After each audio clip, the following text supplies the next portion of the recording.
Yo, what is going on, ladies and welcome back to episode 51 of the Casual Weebs podcast. I mean, dude, this week has been insane. It's been incredible. First of all, we got to get into, I think, just solo leveling and just get straight into it because this episode was absolutely incredible. We jumped straight into the Demon Castle, finale. You know what I mean? Which was absolutely insane. That boss fight was sick. And now it seems like it's kind of confirmed that we're getting Jeju Island, that arc, in this season, which I thought would be like season 3. Like we were anticipating, we said in the last podcast episode, we're like, oh yeah, this is probably gonna end with that big fight. It's gonna be cool. Come back. Maybe his dad's gonna come back. We're gonna address that ant or whatever that fly was. That's it seems to be on the shores of Japan or Korea, and then we're gonna be getting ready for that cliffhanger of Jeju Island to start season 3. That'd be really sick. But they're like, yeah, no. We had that fight this episode, absolutely fucking incredible. The ant's already dealt with. It was killed off screen, which is pretty insane. After it slaughtered a bunch of people, that was insane. And it seems like Jeju Island's literally next episode. It seems like next episode we're getting the deployment and we're starting it, which is going to be absolutely insane. We got a sneak peek at some of the Japan's S ranks, which was insane. They have 11 of them in just one guild. That's absurd. That's absurd. So I can't wait. This season 2 is going to be way better than I thought it was going to be, and I already thought it was at the top of anime right now. Yeah, like we had mentioned it. I don't know if it was last week or the week before, but like the pace is really fast, and like we're covering a lot of chapters or maybe skimming over some stuff, but it's still incredibly well animated. The fights are phenomenal. Like this week, just another absolute masterpiece. Maybe even maybe the best fight in the series so far. Really, really sick. But yeah, just how quickly they moved together to like deploy this joint commission of like S rank hunters to get ready for Jeju Island. I'm like, damn. Even like the side stories are like coming in hot. So yeah, I'm super excited for that. And like, I think that's a perfect way to kind of like build up to this finale of the season. But it'll be interesting to kind of see what happens because like you said, this island is like an S rank killer. So it'll be interesting to kind of see how deep we get into the island arc because we got like 4 or 5 episodes left. Yeah, that's what's going to be so incredible is that this is the 4th operation to this island. So they had 3 failed attempts. They're coming in strong with damn near 20 S ranks. You know what I mean? This is going to be a monster. This is going to be an absolute monster. It's going to be absolutely insane. And we're also going to see how Jinwoo stacks up against a more worldwide audience. Because, I mean, we know he's the king of Japan at this point. But we know, okay, he's confirmed an S rank, and even the number 1 S rank in Korea even said he's like yeah, I don't hold any light to this guy. He just completely blows me out of the water. They're all stunned by him. So it's gonna be really interesting to see how he holds up against those 20. Well, not 20. What is it? 10. Because 10 out of the 11 from that guild are gonna be there. Japanese S rank, which is gonna be sick. I also loved how the leader's going, and I thought that they were surprised by that. They're surprised by that. I'm like, that makes sense. Why wouldn't the leader go? I feel like this is like a real thing. You can't let egos get in the way. This is gonna be a worldwide epidemic. It's gonna wipe out everything if they get off that island. So put the egos aside. Let's handle it. So I'm glad that their guild leaders all right, I'm going. We're gonna pop off. Yeah, he seemed really sick. I thought it was cool, and I don't know I thought it was weird that they were hesitant to maybe work with Japan or do this joint commission. But yeah, you're exactly right. This is crisis situation, especially the fact that they're 0 for 3 so far on Jeju Island. There's definitely some urgency here. I thought the chairman handled it well, but I was kind of surprised. They're reluctant to work together. I'm like, dude, you need all hands on deck.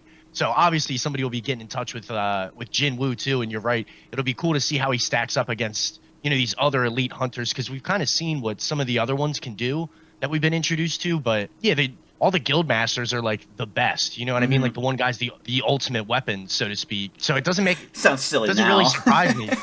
Yeah, well, kind of. That's what they say. Yeah. But they're the leaders, so I would expect them to go. I thought that was weird. He had a translator. Did you catch that? There's the girls there as a translator, and then they all just start talking at the same time. Well, I think that they wanted. So I think that the point is that he wasn't actually speaking like that. You know what I mean? I think they just wanted us to hear it from him. Because there's some times where they'll bring that up. That you'll be watching an anime and someone will be talking and be normal, but then they'll be oh, they'll show that this is in a different language, and then they still talk in Japanese when it's supposed to be some alien language. So I think they just wanted us to hear it from him, even though they couldn't hear it. You know what I mean? They needed the translator. Yeah, I was tripping there for a minute. I'm like, wait a minute, doesn't this guy, does he speak Korean now, or are we still speaking Japanese? But I think, he's still Japanese. Yeah, it was really cool though. I'm looking forward to seeing what he can do because the chairman said his aura, you know what I mean? I forget, his reputation precedes him. He's definitely as advertised. So that's pretty cool. I think it was his aura precedes his reputation. Like it's there. You know what I mean? Thank you. Okay. I don't know. I had the words there. I just Yeah, couldn't yeah, put it yeah. in the right order. Yeah, he's got this massive reputation where he's like that guy, and apparently his aura, as he just steps in there, his power just represents, and it's like, yeah, it's the rumors are as they say, he is an absolute beast. But let's see how he stacks up to Jinwoo, who is just continuing to level up. That is the thing as well. I feel like now that he's kind of in the spotlight too, and he's kind of interacting with these S ranks, there's going to become that point where they all start to realize, not just that one guy that, oh wait, he wasn't this strong last time I saw him. You know what I mean? I feel like that's gonna be like a funny occurrence throughout the whole series. Is that every time Jinwoo disappears, fights some like SSS plus demon and kills it, and he ranks up a whole bunch, and then comes back. They're gonna be like, "Yo, you like." What are you? Like, how is it that you're even stronger? How is that possible? So I feel like that's going to be like a common occurrence, and I feel like that's what we're going to kind of see the next time he shows up for Jeju Island, because that's going to be absolutely insane. Dude, you make a really good point, and I think we kind of got a little bit of foreshadowing with that with the like the Demon King. I forget the family's name, but the girl's father. He's like immediately recognizes Jinwoo has like a shadow army, and they give you that cool cutscene with all the all the soldiers in the shadows. But I definitely think people will start picking up on it more, and as he continues to progress, they'll be like, "Yo, you know what I mean? He didn't have these shadows, or like he's way stronger than he was last time we met." Yeah, dude, that was like really funny. How is like the one guy was just like, he's like, yo, like he lied to you. Like, do you not see the army in his shadow? And then it cuts to him, and you have the shadow, and like his whole army's like right there. I'm like, dude, that actually looks sick as shit. But you know what's really funny? You know what's really funny about that is Jinwoo even said, he's like, I'm surprised you can detect that. I'm surprised you can see that, which then brings up to the next point, which is I actually think kind of crazy. I think Jinwoo making his like rise to fame, his rise to just super powerful, might be kind of his downfall. Because when he was a lowly E rank that was just literally the worst in the Hunters Association, the worst hunter out there, it wasn't like he was like Deku, where he's studying all of, like, the strongest. He's studying all these powers and everything like that. Like, he clearly doesn't understand that stuff, because when he was in that A rank dungeon that ended up closing, we saw the battle with the orcs and stuff, and I was like so sick. Remember how he used stealth? And the one mage even said, okay, he must think we're fucking pathetic. Like, we're some joke that all these mages here, we wouldn't see him using stealth. I don't think he understands stealth, where if you're a mage, you can see it. You can detect it very easily. Because in that fight then, that we just had with that king, he used stealth, and the one guy saw him and blocked it. And he's like, he can see my stealth? It's like, Jinwoo, actually, like, a couple of people can. It's not like, you're not completely invisible. It's not like, I feel like that knowledge check is what's going to get him. Because in the very beginning of Season 1, we saw that he had very little knowledge of the machine. Like, he doesn't understand video games at all. He couldn't even know where to open mail. You know what I mean? But now, too, it seems like he has a lack of understanding of the actual powers he's using. Because, for example, stealth is something that he completely had the wrong idea of, where it's like, you actually are detectable by certain people. So, like, you can't just go into it like you're invisible and maybe reveal an opening thinking that you're safe. Nah, that's a really good point. And, like, yeah, he still kind of doesn't totally understand that. And the way I had always taken it is he, in that fight with that B rank hunter, that was kind of where stealth was like, elite skill where people couldn't pick up on you. So, like, we're way past B rank stuff. You know what I mean? It's all kind of S rank at this point. So it doesn't make sense that he would not necessarily rely on it, but yeah, like you said, be surprised that people can kind of see through it, especially mages like the leader of the High Orcs. He was like, a really, really good mage. And yeah, this guy's like the demon monarch. Like, yeah, if he was going to get, snuck by somebody, like, it feels like it would be underwhelming. But hopefully, like, I don't want to say like a mistake, but you're right. He'll kind of have that knowledge check where he's like, all right, I got to get a better understanding of my abilities, or, continue to innovate, because he has like high battle IQ. Jinwoo's really smart, or maybe in the sense of like leveling up intelligence or whatever. But he'll definitely have to kind of get a better grip on that. I think you're right. Yeah, and like it's kind of like he doesn't understand the classes, the different fighting classes, and their strengths and weaknesses. That is also where the thing is, because with that guy, he was an assassin, which is why he had stealth and he had all of those abilities. But Jinwoo was able to use stealth against him because I guess you can't detect it as like an assassin or whatever that guy was. But then again, mages can. So even I think maybe B rank mages might be able to. So it's just the difference of the different types of fighters, but then also the ranks, and that's where he's like maybe a little too, I don't know, like full of himself. But like that's not the right thing, because he doesn't think like he's this all like knowing god or all like being. he just doesn't understand where everyone else like is suited up and what they can do. Because again, it's not like he's Deku where he was studying that stuff and just so fascinated. He's just always been lost. He's never been in this game before, and now he's thrown right into it and at the top of it. So he's gonna have a lot of learning to do on the way up. You're right. There hasn't been in like a training arc or a Mm-hmm. mentor, or really anybody that could, kind of understand his situation. And he also like tried to keep it hidden up until a couple episodes ago. Yeah. So like he hasn't really spent that much time, learning per se, rather than like trying to accomplish these goals and get stronger. So maybe in preparation of Jeju Island, or once they get there and being around the other S rank hunters, he'll maybe pick up a little bit more. But I definitely agree with you. He's probably learning as he goes, but that could end up getting him in a sticky situation. Yeah, absolutely, and it's gonna be really cool going forward because maybe some of the Japanese S ranks would help him out because, well, like I said this like multiple episodes ago, like podcast episodes ago, but like I was just googling the one guy's name to make sure I spelled it right for like a YouTube short we're making of something we're talking about, and I ended up seeing a bunch of like the S ranks. And I saw that there's a couple of American ones that we're gonna meet, but a ton of Japanese ones, and the designs look fucking awesome. But if there's a ton of them, maybe they're gonna be more involved in the story. We saw, especially this episode, that the Japanese guilds are more advanced. Like we saw that they took that ant and they started dissecting it, and like, okay, here's everything we know about it, and a brilliant spreadsheet and like presentation and breakdown of it. And even this dude said, he's like, yeah, we had information, but like not as broken down as this, not as thorough as this. Like this is very impressive shit. Like the commissioner was like blown away. He's like, wow, like they really go the extra mile or two. So it was kind of like for him, like we gotta like step it up a little bit. Like when it comes to the technology side of this, they're very advanced. So I'm really excited to see how that plays into the story more, but then maybe one of them is who takes Jinwoo under the wing because maybe they know more about what's going on with him than the Korean S ranks, or vice versa. You know what I mean? Like maybe they would be able to help him more understand his powers. Yeah, no, you're definitely right.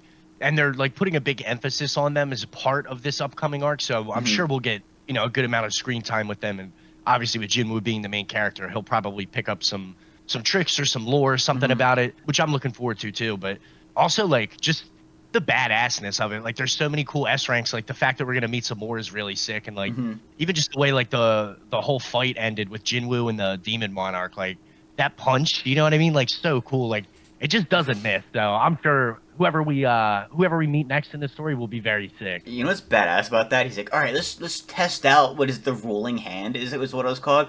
That was a fucking Yeah. test. It's like, no, my guy, that was a nuke. Like, Yeah, dude. you wiped out the entire fucking floor. What do you mean? We're just gonna lightly test this out? Like, all right, let's stretch our wings a little bit here. All right, like, my god, you ripped off his arms and sent his head to Valhalla. Like, I don't know what you want. I don't know what is that. Not full strength? Is that just like limit testing? Like, what the fuck? Yeah, which again kind of goes back to like our point about getting more familiar with his Yeah. abilities and maybe learning a little bit more. It's like, yeah, let's take this for a test drive, and literally drops a nuke and ends the fight in one blow. Yeah. Very, very sick. I thought it was super awesome, but yeah, what a time to try something out. Yeah. And by the way, I think that that's going to be something that's going to be huge because, all right, let's talk about the Jeju Island, right? But you said you had some interesting ideas, which I want to get into.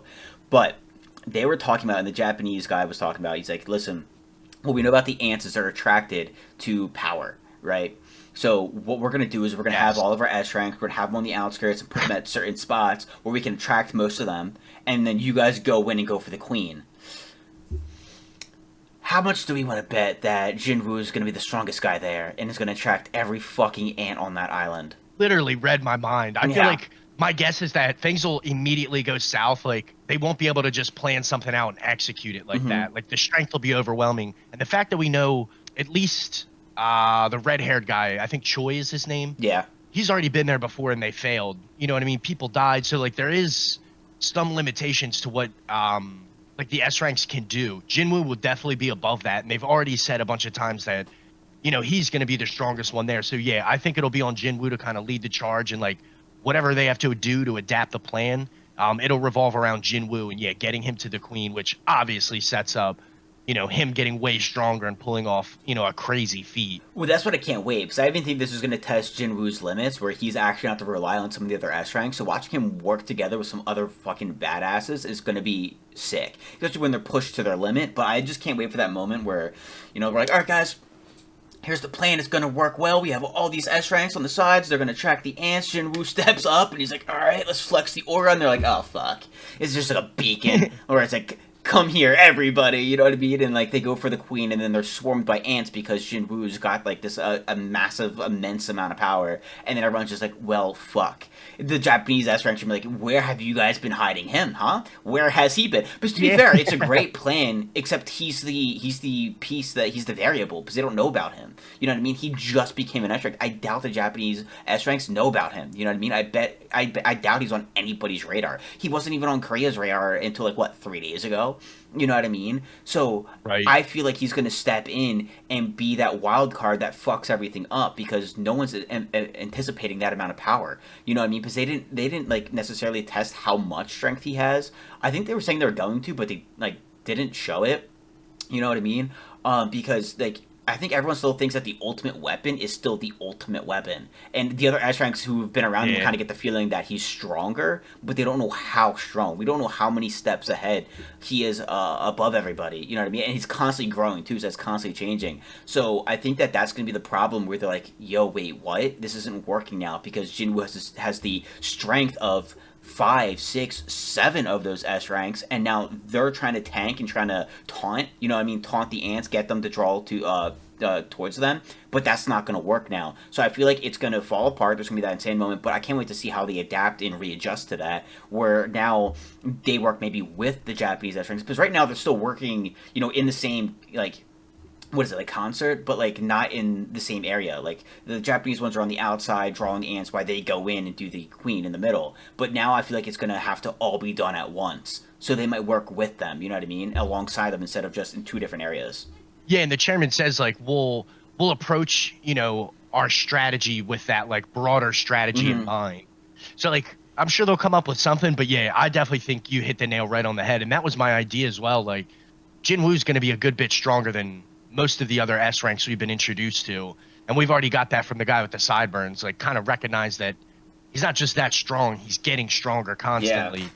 So that'll definitely play in. And now that, you know, he's gone and cleared the demon castle, that also like leveled him up when we saw both Igris and I think Tusk or whoever else, like they leveled up too. So they're like elite knights and they have different titles now. I definitely think that'll be like the first thing the ants pick up on, because it's kind of like set up that way. You know what I mean? He's been grinding so much. He goes through all these floors and he's like picked up a few new members to his army. Like I can't see him not standing out as soon as they get there. You just, brought that up. I didn't even realize. So Jinwoo himself might be the strength of like, I don't know, 5 S ranks, but he has S ranks under his command as well. He might equal the entire Japanese guild because, like you just said, it was, I think, Igris and I think it was Iron, the tank, the shielder. That both got promoted to S rank.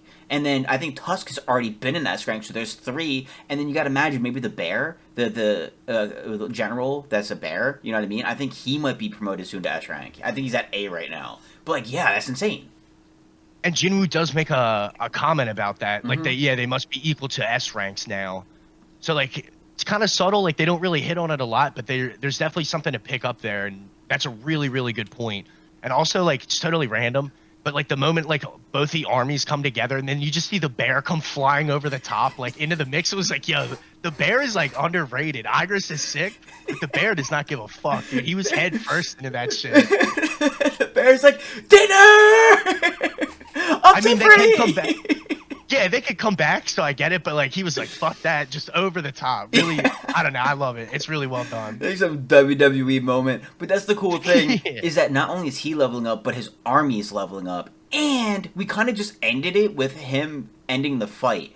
He might also implement, because let's be honest, every time he fights an army, he puts that army into his. He's like, you're mine now. So he might take this like Demon King and just be like, yep, you're one of my generals, bud, have fun. Because like we don't know if he's gonna be too strong, because like he hasn't tried the Arise yet, so we don't know if he's gonna end up in his army or not. But that's another S rank added to the collection. Like this guy is gonna literally, like everything in all, gonna equal 10 S ranks. It's gonna be absolutely like disgusting. And the cool thing about this anime that I really like is that you talk about like, oh yeah, theory crafting of like, or power scaling, like, oh, who's stronger than who, you know what I mean? And a lot of animes, it's like you're kind of more so just guessing because it doesn't tell you. You kind of just have to figure it out. This one, it tells you. They quite literally stack them up against each other and be like, they are stronger than them. They are stronger than that. You know what I mean? And there's a quite literally a hierarchy. So it's gonna be really cool when we get those little updates of where he stands and where he ranks because they will tell us. Yeah, and I don't know, as like a fan and, you know, obviously like a One Piece fan, you know what I mean? People are always comparing feats and like, Yeah. yeah, it's more subject to like interpretation or somebody's like viewpoints where this, there's like concrete evidence from the story that says, yeah, you know, A rank, S rank, they're Yeah. equal to an S rank.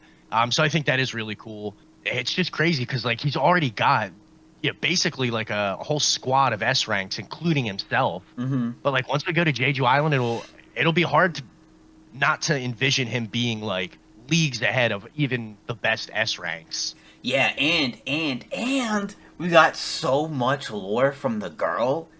I mean, he was able to have way more conversation with No, that's her right. because we talked about how they're being created and they're kind of being spawned in because that's what Tusk was. Tusk kind of just spawned into the dungeon and was like, "Yo, you have an order to kill." He's like, do you have a voice in your head that gives you orders like to kill people?" And she's like, "No, but mine gives other orders." And he's like, "Wait, what are those orders?" He's like, "Well, protect this place," which is kind of interesting because didn't she kind of disobey those orders? You know what I mean? Did he kind of like break her out of the system partially? Because if her orders were, you must protect this place and you're forced to do so, she literally gave him the keys and then helped him exterminate every fucking floor except for hers. You know what I mean? That's not really what I'd call protecting the place, you know? So I think that one, he might be able to break them kind of out of that like simulation in a way, or like break them away from those orders. But we got more info about it because she didn't spawn in; she was taken from the demon realm. So there is a demon realm that is kind of like the other side because we've only known the middle part. We have our world, the domains, and now there's the demon realm. And apparently, some of them live in the demon realm and exist there, but there's an enemy that we still don't know anything about. Is Jinwoo the enemy? Is he created to help fight alongside them against the enemy? Is he created by the enemy to help combat against the demons? Like, what the fuck? Where does he stand in this? All we know is that there's an enemy that united all the demon kind, and that they are now in the domains fighting against it. You know what I mean? So that's gonna be insane.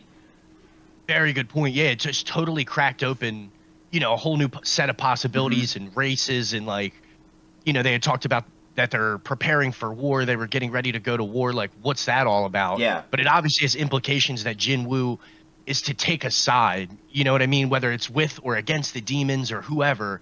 Like part of this stimulation experience thing that's unique to him has come from that situation or however that was created. You're right. We just kind of like scratched the surface with that, but it was super interesting because he reached a point in the conversation where it was like enough, you know, enough information has been given. This conversation is terminated.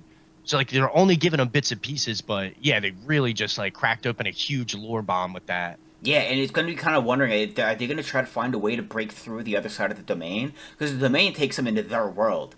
But are they going to be able to break through it to the other side? Because they've just been closing them, closing the portals to their world. Are they going to try to use the gates to then break through the other side to go to the demon realm and actually go to war there? Take the war and take the fight finally to their turf instead of defending? You know, are they going to take that offensive stance at some point? Yeah, it's like really interesting because whatever happens in Jeju Island, hopefully we'll get a little bit more like clarity on the Mm-hmm. lore and like, or you know, post Jeju Island arc, what are we to expect? You know what I mean? Maybe Jinwoo's vision will be a little more defined on like what side he's fighting for. Maybe he has a better understanding of his position because it's really tough to know right now. But yeah, definitely something coming up with those implications. Because it's cool because it also like circles back to his dad saying that there's a calamity coming and that he's going to try to stop it. And what's really cool is that like right now he doesn't really take any sides because the directive, the thing in his head, right?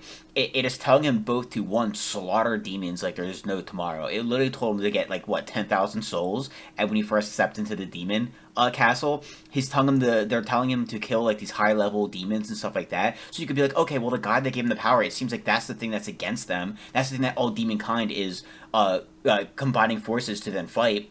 But at the same time, he's telling the thing in his head is telling him to kill humans.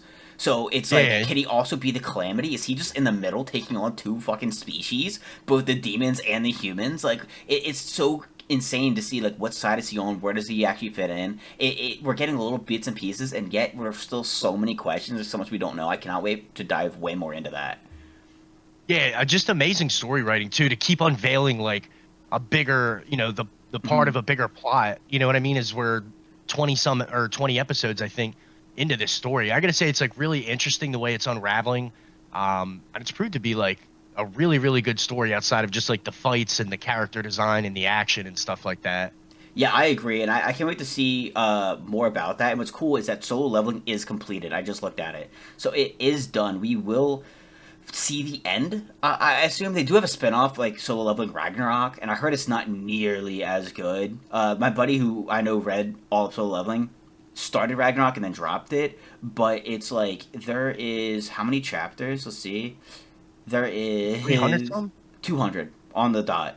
Yeah, that's not bad at all. So we will probably see the end of Solo Leveling in 1 to 3 years, depending on how they decide to pace it and how they decide to do it. We only have a couple seasons left, so I cannot wait for it to all come together. And yeah, Jeju Island might be a key piece to kind of give us a lot more information about that. Yeah, I definitely think so. I'm really looking forward to it. But just one more thing about like the after the fight, he like kills this demon monarch. He's like totally, spent. He has no more mana. Hmm. When he keeps getting her name wrong, that was so funny. He's like, I'll tell everybody that your family's at the top of the chain now, and she's just like, yeah, it's, you know what I mean. He keeps getting his name wrong. It made me think of Luffy, how Luffy like literally gets everybody's name wrong. Super funny. So I could be wrong about this, but I think he kept saying the family name was Rita Sue, and she's like, "It's Rita Ru. It's Rita Ru. Jinwoo, it's Rita Ru. Yeah, It's yeah. it's like Rita Sue. Tell your family that the Rita Sue now runs this place." And she's like, "Oh, thank you, Rita Ru." By the way, I could be completely wrong if that's the family name, but yeah, he kept getting like one letter like switched. I was dying. That was so funny. Just like in the midst of like this crazy battle and like situation, they still find a way to like get a chuckle out of you. I thought that was funny. Yeah, dude, she was so funny. Especially because we were talking about it before the podcast. That scene where he's just like, "Yeah, it seems like it would work better with chicks with screw looses." Like, Yeah, yeah, I'll keep her along. That's like his whole reasoning why he wanted her to come with him is because he's like, she seems a little crazy. I work well with crazy. that's perfect for the squad. Come on. You'll fit right in. Yeah, exactly. But speaking of crazy, let's get into Blue Box this week. Wow. Holy, my man, dude, he's got to clean things up. He's got to clarify things that they didn't kiss. And also, my man is just absolutely fumbling. This is at the beginning of the end of him and Hina, and I get it. He's gonna be with Shinatsu. That's gonna be the thing. But like, oh, dude, Hina's gonna get hurt, and because Taiki's an idiot, bro. You're right. He's definitely fumbling it. I think for me, like the MVP of the episode was Kyo. Like the talk they have at the Hmm. end, he's like, you can develop feelings for her, but still, at the end of the day, like you could tell when Hina was running away. Not to get too far ahead, but when she was Yeah. running away, like she puts on this persona, like, oh, I want a fair fight, and you know what I mean. I'm still gonna give it my all, but like you could tell she's still upset to a degree, and like you could see it on her face. You know what I mean? She's like constantly anxious and stuff. I definitely think she's gonna get hurt, but at least Kyo was like, yo, you gotta like start to address this and like, whatever, have that internal dialogue with yourself and say yes or no, because that's exactly right. It's gonna come down to Hina getting hurt. Oh my god, dude, there's so many like moments from what you just said that we have to just dive into and talk about. Like just so many. Like this episode was so good and Kyo is such a huge like focal point of it. Like and every little bit he was just key. So let's just go to the beginning here because I know we're gonna get so off track.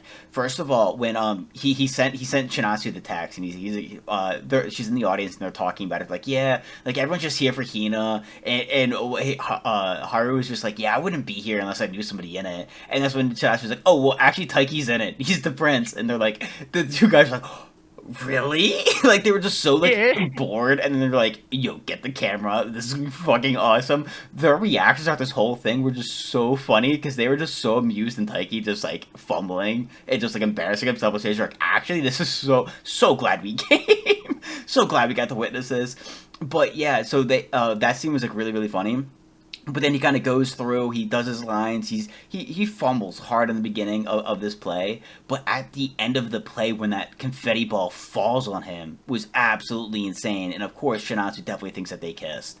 Like he's got to clear that up. Yeah, and like Hina even says like, "Oh, I'll go address it with Chinatsu and tell her like, nothing happened or Yeah. whatever." but you could tell from her reaction, and I think she's kind of in the same boat as Taiki. Like she should be a little more upfront. Like it obviously bothered her, and you could tell by Karen's reaction that like she was looking at her and like she's whatever you want to call it, concerned or maybe a little jealous or whatever. Mm-hmm. He needs to step up too and kind of say like how she feels. But yeah, there's definitely like some clarification that needs to happen because like a lot of people are still talking about it. You know how like rumors spread in high school, especially in an anime. You know what I Yeah. mean? So I think that'll kind of hurt Chinatsu, but at the same sense, like it'll push Taiki to initiate this conversation of like, yeah, we didn't kiss. It's not like that. But then he's also got to be upfront and actually do that and say, I don't feel that way about Hina. I actually think that it's gonna push Chinatsu because Chinatsu's kind of like, yo, I'm kind of fumbling here. Like look at him make moves. Like I got to make my move. She's kind of realizing that she needs to do something. She needs to say something, or he's just gonna like move on. You know what I mean?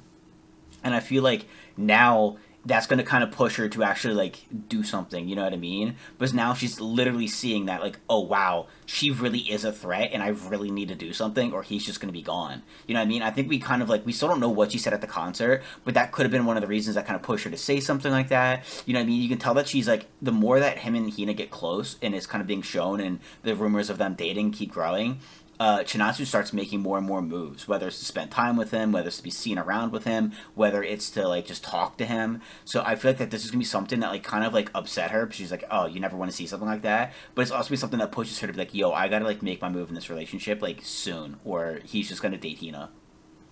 And I know I've referenced this probably like a dozen times already. Mm-hmm. But the movie with her mom, you know Yeah, what I mean? Kind of addressing the fact that it's she's still not, so funny. dude, it's so good. Best, like one of the best moments in the show so far. Yeah. I think that's kind of weighing on her. Like you can tell that Mm-hmm. she keeps coming back to that same feeling, and like I think you're right. This will push her to address that there are some feelings, and like although it may be complicated, she's moving back in now. She doesn't want to make things awkward, but at the same time, like she does know that she has some feelings. She just doesn't want to admit it, which I think is weird because she obviously knows. Taiki can't even like hang out with her without geeking out. She like in the beginning of the episode, she literally says yeah, and then he's all like geeking out, like smiling, laughing. She said yeah. It's like, all right, bro, take it easy. Well, I feel like actually like Shinatsu just might thinks he'll say no. Because like we look at it as like, oh, Chinatsu like this is like this model, you know what I mean? She's like this celebrity. She's like all the guys drool over her, think she's so pretty. She's a star athlete, like a national competitor, like in magazines. But like to Chinatsu's just a person. You know what I mean? She doesn't like look at herself like this. So when she goes and looks at Taiki, she's made multiple, like she said it multiple times that like she's known him since like middle school. Like she's had her eyes on him since middle school. She talks about like that whole scene where he ended up going in the gym and seeing her after a national loss and she was crying and still playing, right? And still practicing. And she's just like, yeah, I was there because of you, because I saw you in the gym and how hard you worked. As much as she's an inspiration to him and pushes him, well, he's been doing the same for her this whole time. You know what I mean? I feel like she's always had feelings for him, and then the more they got together, like talked and like talked in the gym and their whole mornings, he's grown more and more on her. But she's even said that like she is like he's like, oh, I try to get to the gym earlier each and every day so I can like beat her there. And then she's like, well, yeah, I keep trying to get earlier to beat him, and to keep seeing him. So like I feel like he means just as much to her, but she just doesn't think that like maybe he'll say yes. Because like to be fair, Taiki's the one with a national gymnast and a national basketball player after him. Hina doesn't necessarily have. I mean, Chinatsu doesn't have any other competition. You know what I mean? So like I can see why Chinatsu's nervous to like make a move, but then that makes Taiki look like a bigger pussy. But to Chinatsu's point of view, like they both like each other, and Taiki's the same as Chinatsu's to Taiki. You know what I mean? Like they're the same to each other. But the difference is that Chinatsu's like, yo, he's also has like this very pretty popular gymnast after him. But like Taiki doesn't have to worry about anything. So like the fact that he's being a pussy is like so dumb. But you can understand where Chinatsu's coming from, if that makes sense. I know I made it probably sound so confusing, but No, I'm totally with you. I think you're spot on. Although you're forgetting Taiki's classmate with the buzz cut. what the fortune teller? Was he the fortune teller? I think so. He had girls chasing after him too. But you're definitely right. You bring up a good point. Yeah. Not that he literally says he's not even going to ask her out. I'm just kidding, but Oh, you're okay. definitely right. And I think that's like a really important understated theme, not to like look too deeply into this, Mm-hmm. but like Chinatsu sees herself as a regular person. If Yeah. anything else, she's like really hard on herself. You know what I mean? She Mm-hmm. is this kind of like celebrity. She's on magazines and shit. Like she's a really good basketball player, but she sees herself kind of, she's come up short a couple times. Like it's really affected her. So you can tell that like she obviously doesn't see herself like that. So I think that's a really good point. Whereas, the conversations around school are that she's, the prettiest girl, she's a celebrity, she's kind of like the it girl in her grade, and she's older than Taiki's grade, so that, adds to it. Yeah. Um, but she kind of needs to take that next step, and I don't want to call it like maturity, but like confront her feelings, I guess, because you're right. She just sees herself as like a regular person, and as they've grown together, they've had a lot of like, pretty wholesome moments. Like even the little girl that gets lost at the like the Festival. fireworks festival. You know what I mean? They have a lot of these like organic moments, and I think they've brought that up so many times it's easy to overlook it. That, oh, I've known him from high school. Well, the whole episode it was all about how Hina and the badminton guy and Hina, they're always like hanging out and talking. You would think they're dating. Oh, well, they've been friends for a long time. Yeah. Like that. I feel like that chatter, it's easy to overlook it, but I think that really bothered Chinatsu because she was like, wow, that could be me. You know what I mean? There's nothing weird about it. And the fact that they're living together is just a byproduct of their moms being, or like their families being friends. You know what I Yeah. mean? It's not like it's anything bigger than that. It just so happens, to bring them closer together. So I think that is a really good point. It's just a matter of which one of them will stop fumbling the bag and like kind of bring this situation to face. Yeah, and it's kind of crazy too because Taiki's whole thing is that he keeps thinking of other people, but he's also only thinking of himself. Like that was something that was brought up with Chinatsu where he was talking to what is it, Karen, and he was like, yeah, like I don't want to make a move because like she's living in my house, I don't make her feel uncomfortable, and he's talking about like how he's trying to make this the best situation for Chinatsu, but then Karen's just kind of like that's actually creepy as fuck. You have these intentions, but you're just not going to say anything to the girl who's living with you. Like that's a little. He's like, oh, well, I don't mean it like that. And she's like, yeah, you keep thinking about like what's best for Chinatsu, but it actually kind of just feels like what's best for you. You know what I mean? It's the same thing here with Hina where he got so upset, right? And he's like, oh yeah, well, like I don't necessarily care as much, but I know it's bothering Hina too, and that's not cool. You know what I mean? Because things are really weird between us, and to have it constantly being brought up is really probably uncomfortable for her. But it's like, no, but Taiki, the way you reacted made it seem like it was the worst thing in the world if you guys kissed. Like, how do you think that makes her feel? That like she's into you, she came out with it. She put herself out there. You're leaving her on red pretty much. You're not saying shit. You're not giving her the answer. And then the possibility of you two kissing makes you that angry where you're snapping at people. Like, I get like you're upset for her, but like you gotta see how that makes her feel, and the way that you're reacting makes her like think differently. Nah, that's a really good point. And I know like they introduced this purple haired character. Like she kind of had like an interesting disposition, so it'll Mm-hmm. be interesting to see how they fit, another. I don't want to call it a love interest yet, but like another character who's involved with the whole situation. You know what I mean? Whoever Mm-hmm. she's involved with. Um, you know what I mean? I think it'll just be another interesting kind of like fork in the road that they'll have to like understand and adapt to and like come to grips with their feelings. So hopefully she kind of pushes one of the main characters or main cast here Yeah. into that situation because she was kind of giving off that like um Carefree vibe. yeah, carefree. I was gonna say like delinquent, but that's a little harsh. You know what I mean? But that kind of like go against the grain attitude. Yeah. So I think that kind of fits in perfectly with where we're at in the story because like everything feels so like nervous and they're like timid to like tell somebody or to kiss. It's like, dude, come on. First off, it's a play. Yeah. Like, sure, it might be embarrassing, but like a total like overreaction. He's like overthinking it. So I think she'll kind of like push us in that direction this next episode or two. Yeah, and then finally to talk about Kyo and how he's like the star of this episode.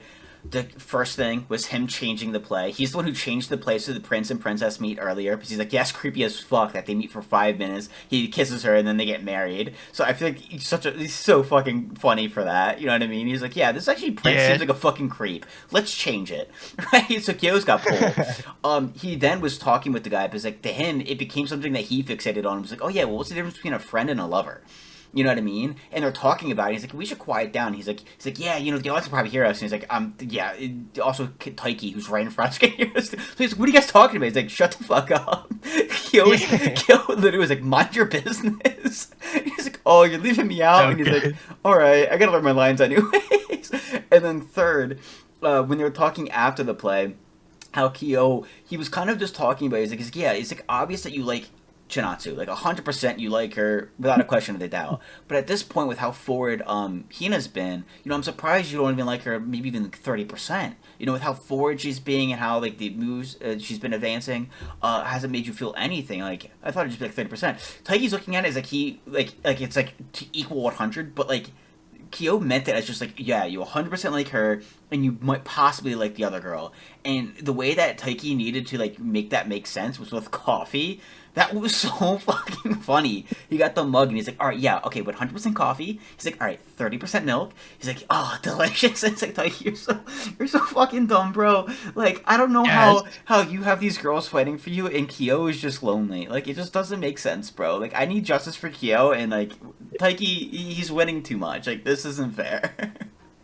With like literally nothing on his own. You know what I mean? Nothing Yeah. Taiki on it is doing on his own besides like working hard at badminton. It's getting these girls. It's like, dude, get some love for Kyo in the story here. Hopefully he does. Like, Yeah. I don't really know where it would come from, but like, yeah, definitely would like to see my man get some love here because he's always looking out for everybody else, especially Taiki's dumbass. Dude, that shit just had me dying though. I thought it was so funny. That's the way that Taiki got it to make sense with the coffee. But yeah, Kyo needs some love. It's not gonna be interesting. That girl who's like carefree, I think she's gonna be a huge catalyst. But yeah, the next couple episodes, for sure by the end of season 2, we only have a couple episodes left. I feel like they're gonna end up getting together. We'll have a decision of who he picks and how it's gonna happen. But it's gonna be a rough, kind of a bumpy start until then, just because Taiki's just a mess. But I can't wait to see the end of it. It's gonna be really cool.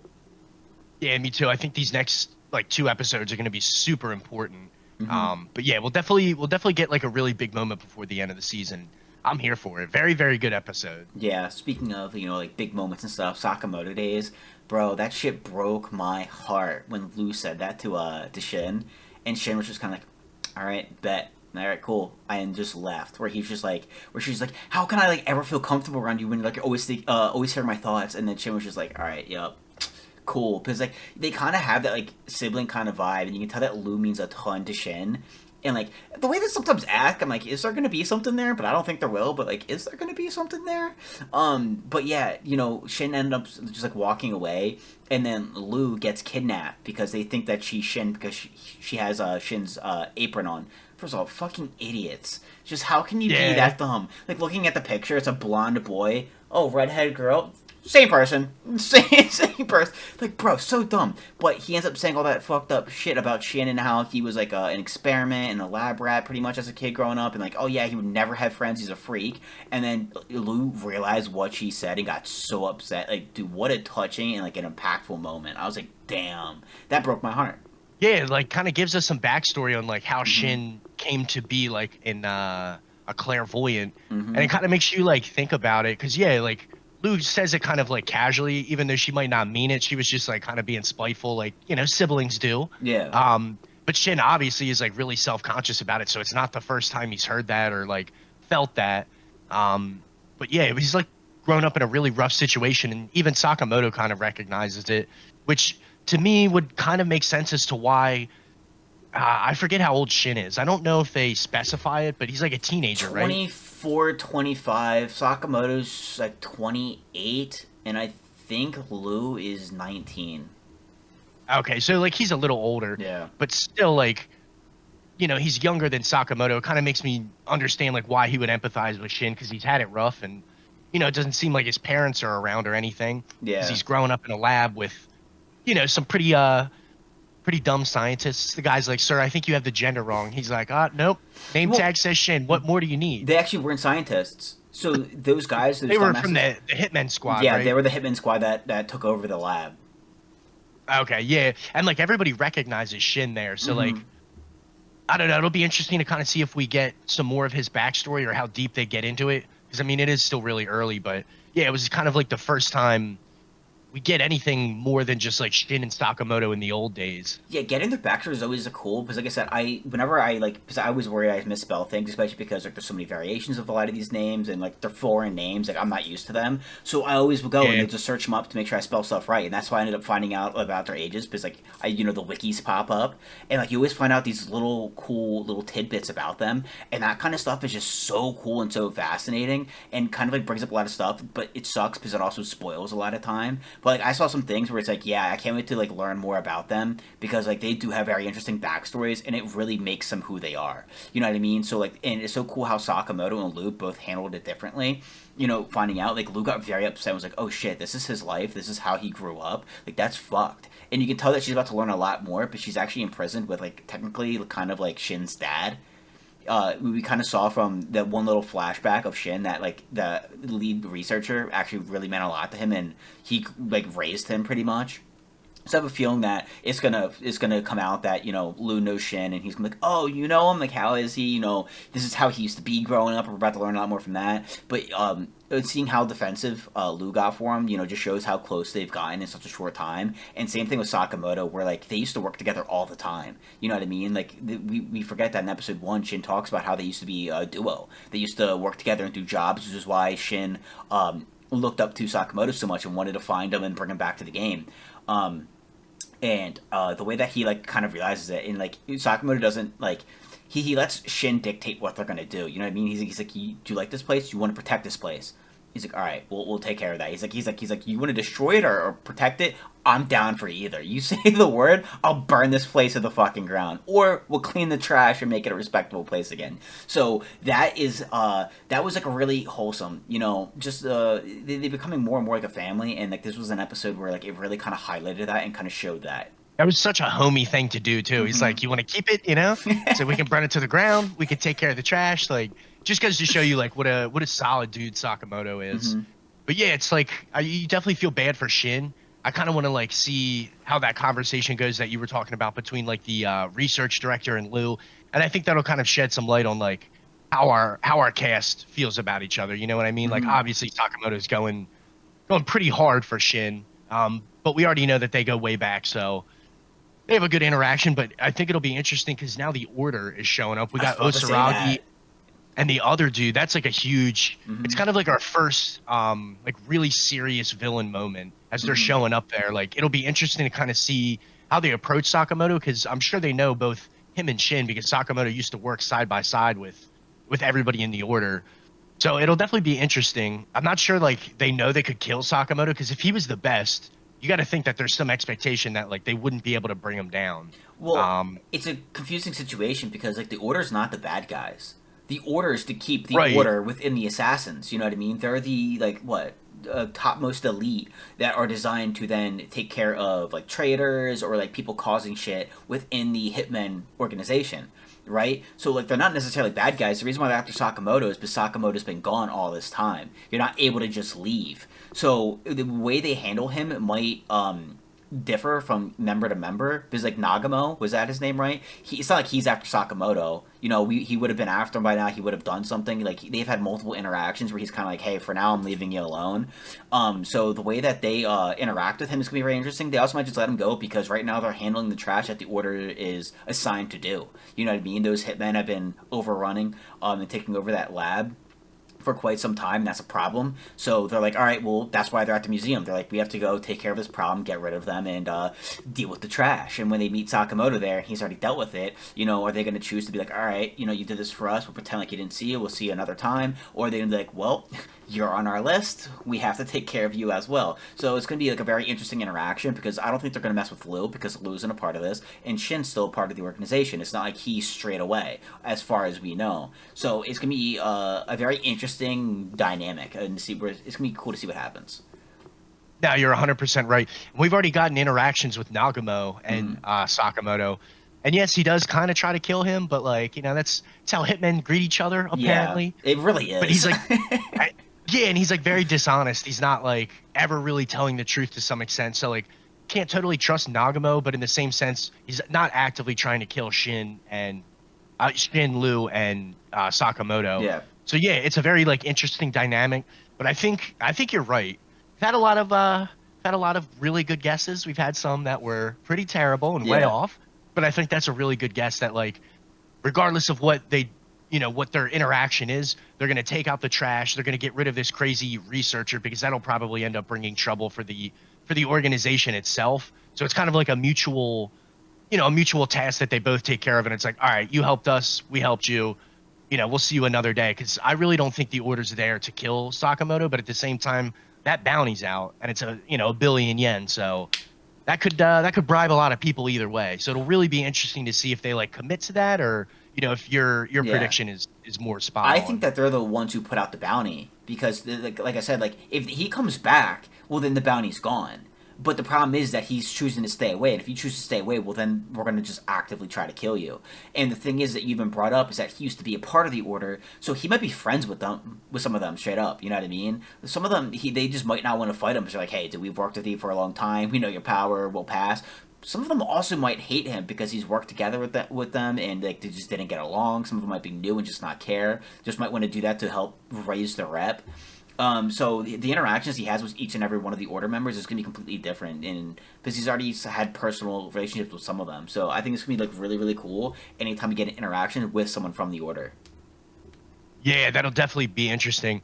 Yeah, because again, they're not the villains, like you said. Hmm. They're there to maintain order. It's not specifically to eliminate good or bad. It's, Yeah, in this case, I think more to get a crazy scientist, researcher, hitman dude out of the way to maintain that order. So I guess if I had to guess, I would say probably not an enemy, today, but tomorrow could be a different story, or in this case, a different episode. But I kind of like that mystery about Sakamoto Days. Like, trying not to spoil anything for myself, but like, there's a lot of like, yeah. it's so hard, dude. There's like a lot of different factions and stuff going on, and it's not just black and white, good and evil. Hmm. So it'll be cool to see how that kind of impacts each other, because at some point, these hitmen are gonna have to take a side. Yeah, it's gonna be really interesting. The rest of the series has a lot of promise. It's gonna be like really cool to kind of see. I can't wait because like the plot is still like really really cool and it's good. But like yeah, after the second core of like the first season, which is what July, I'm definitely diving into the manga and spoiling because it's just awesome. 1000%. Yeah, and we've talked about the art side of it, but yeah, really creative stuff, and like I'm really looking forward to it. It'll be tough to wait till July, but I'm definitely with you. Yeah, it's gonna be so cool, and it's gonna be cool to see like what happens the rest of the season, what happens in July, because there's still so much that can happen and so much to go on. So I'm loving it. I can't wait for the next episode. I can't wait for each week it comes out. It's been really good from that aspect. I'm really enjoying the story, and there's so many awesome moments that are gonna be coming up. Yeah, definitely. It really feels like it's heating up now, especially with the orders starting to show up and kind of be a focus. I think Hmm. it'll really start taking off now. Yeah, I agree. But is there anything else you would like to add? It's been sick, dude. Like every week, I feel like we're hitting with like crazy fights, Yeah. tragic backstories, like just really, really good stuff. So I'm loving it. I'm hyped for next week. I feel like at one of these points too, we have to have like an emergency episode, or maybe do two of them in one week, where we spend one episode talking just about the low key other animes like Zenshu, the Honey Lemon Soda, Bazooka. Those both keep getting so good. Apothecary Diaries. There's so many other animes this season outside these three that are just absolutely killing it and getting better and better and better with each and every week. And we keep saying that, but we don't talk about them. So I think, especially since we already missed a week, doing a week where we have two might be really fun. Where we do an episode where we talk about these three, like we typically do, but then have another one where we talk about all like the low key ones and kind of dive more into them because I feel like that'd be a lot of fun and there's a lot to talk about. Dude, I know Zenshu has been really, really good, Mm-hmm. and Honey Lemon Soda really took off like at episode 5 and 6. So Yeah. I've been really enjoying that. But you're right, dude. It's kind of like the only issue with having like a really good anime season. Like Yep. usually get wrapped up in certain aspects of it. But yeah, we should definitely touch on those because those rock just as much. Yeah, it's been absolutely insane. And guys, we dropped another manga video, which is absolutely awesome. Gokurai Kugai. I butchered the name. It's so hard. Phenomenal manga It's though. tough. One of the absolute best. Great, especially if you're new into manga. I mean, it's awesome. It's pretty short. We also are dropping a Bleach video soon. That is going to be a ton of fun. But there's going to be a ton of anime content dropping. There's just so much to talk about. Like so much to talk about. So we hope you guys are enjoying. We hope you guys have a fantastic rest of your week. Anime has just remained undefeated. I cannot wait for more. It's just been absolutely incredible. But that is it, guys. Hope you guys have a great rest of your week. And peace.